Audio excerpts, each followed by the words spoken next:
ولسمشر غني امرالله صالح ته ولې واک سپارلی حقیقت اوس معلوم شو. د ویډیو تر پایه ستاسو ملتیا غواړم. د حکومت د چارو د اغیزناک او سم مدیریت او سمون راوستلو لپاره ولسمشر غني ځینې خپلواکونه امرالله صالح ته وسپارل.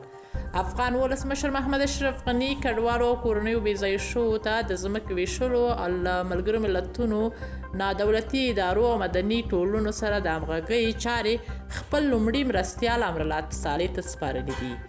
د ولسمشر غني لوی سرکار وحید عمر ومنله چې دا فرمان لاسلیک شوی خو رسمي نه دی خپور شوی. د دې فرمان دریمه ماده وایي لومړی مرستیال ولسمشر د خپلو کارونو د څرنګوالي په هکله ولسمشر ته ځواب ویونکی دی او د کابینې غونډې ته به راپور ورکوي.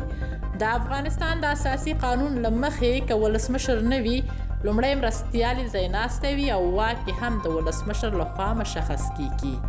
له تاسو ډیره زیاته مننه کوم چې ویډیو مو تر پایه ولیدله. د ولسمشر د دې پریکړې په اړه تاسو څه نظر لرئ د کومنټ په برخه کې لیکلی شئ. که تر اوسه پورې زموږ یوټیوب چینل تاسو نه یې سبسکرایب کړی نو همدا اوس یې سبسکرایب کړئ.